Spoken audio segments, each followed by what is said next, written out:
दिनैनि टपिकआ जागोन अमा मिशन, दाउ मिशन, बोरमा मिशन, हांसो मिशन आरो बायदिसिना मिशन। बिखौ सोर लादोंमोन? बिटिआरनि इएम राकेश ब्रह्म। ओमफ्राय बिनि दिनै स्टेटमेन्टखौ बियो मा होनबावदों बेखौबो आं दाहाय सुंद'यै बिनि बुंनायखौ एसे खोन्थालांगोन। थ' दिनैहाय अमा मिशन बेवहाय फेल जादों बे सरकारा, गभर्नमेन्टआ। बोसोरनैया कमप्लिट जाबाय, अनगयिं बोसोरथामाव दा हाबगासिनो दङ। बारा गोबाव गैला, बोसोरथामाबो कमप्लिट जासिगोन। बेबो बोसोरथाम थांखांनायनि उनावथ' आरो मा थाबावगोन, बोसोरनै। ओमफ्राय बे बोसोरनैयावहाय अमा मिशना साक्सेस जागोन ना जाया? बाक्साथिंजाय राकेश ब्रह्मआ बुंदोंमोन ना, जोंनि बिटिआरआवहाय गुफुरल' जागोन होननानै। बोरमा मिशनजों गासैबो गुफुर जागोन जोंनि बिटिआरआ।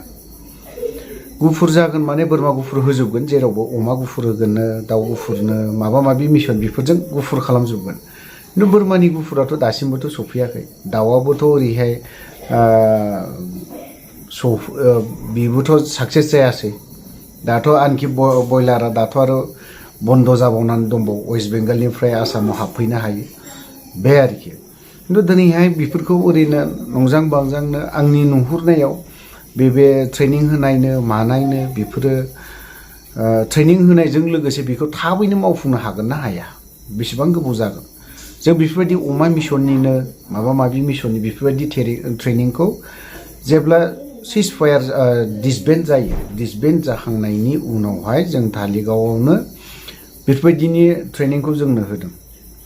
फार्स्ट टाइम एनडिएफबिफोरनो अमा फिसिनायनो, दाउ फिसिनायनो, बिदिखौ रावबो साक्सेस खालामनो हायाखै। एनडिएफबिनि सोद्रोमाफोरा हायाखै दिनैसिमबो, आरो हानाय रेकर्डबो गैया।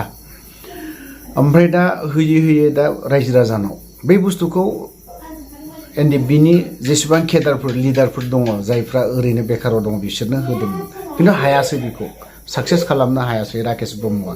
बियो मिशना फेल जादों। दा रायजो राजानाव फैदों। दा बाक्सा बायदियाव बेसेबां बोरमा गुफुर दं, बेसेबां दाउ गुफुर दं, बेसेबां हांसो गुफुर दं बाक्सा डिस्ट्रिक्टआव? बहाबा जादों जानांगौ। खिन्थु चिरां डिस्ट्रिक्ट हिसाबै बा क'क्राझार डिस्ट्रिक्ट हिसाबै बे मोननै डिस्ट्रिक्ट, अदालगुरि डिस्ट्रिक्ट, बियो आनसाक्सेसफुल। बियो राकेश ब्रह्मआ ओरैनो ट्रेनिंनि नामावहाय नंखाय बाखायनो जानला मोनला बेफोरबायदि खालामबाय थाबाबो जानाय नङा होननानै आं सानो। अमा मिशनाबो चिराङावलाय बेसेबांथ' अमा दङ। अमा फार्म हिसाबै मोनसे नुहुरदों, तिनिआलियाव दङ, बेबो प्राइभेट, गावसोरनि बेक्ति गारनानै। दिनै राकेश ब्रह्ममोन बायदिया बेफोरबायदियाव हाबनानै नायफेराखै मालाबाबो। गावनि बेक्ति खरस खालामनानै बिसोरो दा 170-80तासो अमा दङ। आं अफ्रि ब्लग 2 चेनेलाव दङ बिनि माबाया, भिडिअआ। बेल'नो एसे साक्सेस जानानै दङ। दाउ ब्रयलार लाबोयो बिसोरो, ओमफ्राय बेवहायनो फानहरो। आनखि बावहाय राकेश ब्रह्मनि माबा गैबावा, कन्ट्रिबिउसन गैया। बेखिनि बाथ्राखौ बुंगोन। आरो सोर पाब्लिकनाव दिनै अमा रानखो? अमा माबेसे मोनखो? अमा मासेजों साबेसे मा साक्सेस जानो हायो? हाया। बिनि जायगायाव जोङो लकेल अमाखौ फिसियोब्ला मोजांसिन जायो।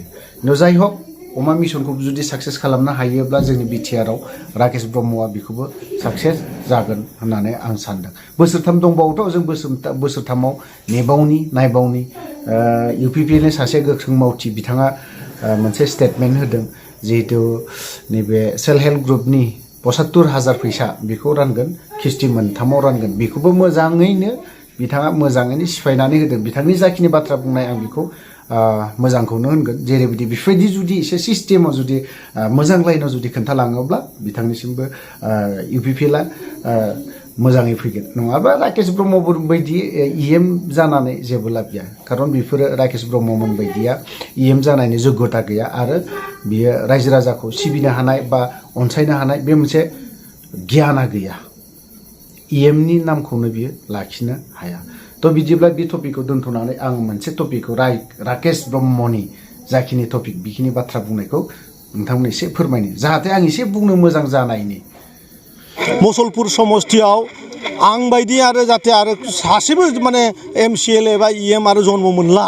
बे मुसलपुर समस्तियाव माने गाव बायदि इएम रावबो जोनोम मोना।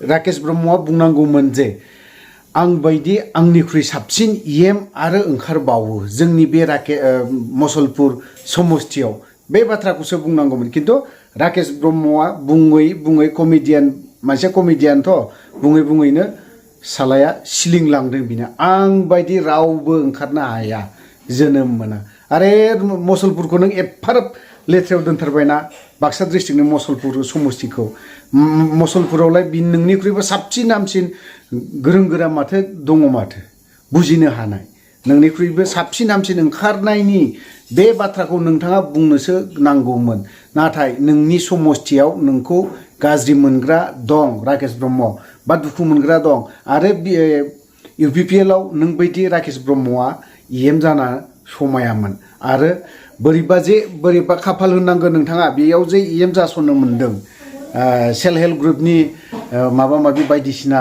अमानो दाउनो बोरमानो मोसौनो माबा माबि होनायनि बिफादि जानो हादों बेखौ नों खाफाल गोनां होनांगोन खिन्थु बे नोंनि इएम बिबाना 5 बोसोरल' ओमफ्राय बारा गैला आं बेखौ रोखायैनो बुंदों आरो जुदि देरहायोब्लाथ' नों खाफालनि बाथ्रा देरहायोब्लाबो नोंथाङा थाखा फैसाजों देरहानो हागौ बाद बाखि नों ओरैनो खुगाजों बुंनानै बा माबाजों बुंनानै फुस्लायनानै बुरखायनानै नों मालाबाबो रायजो राजाखौ नोङो आखायाव लाबोनो हाया जायनि जाहोनाव नोंनि समस्थियावनो नोंखौ बुंखुमानो बा रायखुमानो हमनो गोनां जादों थ' जोंनि बिटिआरआव सासे कमेडियान दङ होननानै बुङोबा राकेश ब्रह्मनिख्रुइ साबसिन हामसिन रावबो इएम ओंखारनाय नंला होननानै बुंदों बेयो राकेश ब्रह्मनि राव आंनि राव नङा बियो राकेश ब्रह्मआ बुंदों मोनसे बड'लेण्ड बुब्लि रादाबाव स्टेटमेन्ट होदों गाव थ' लोगोफोर आं भिडिअखौ बारा गोलाव खालामनो सानाखै बावहाय दोनथ'बाय जय बर' हारिनि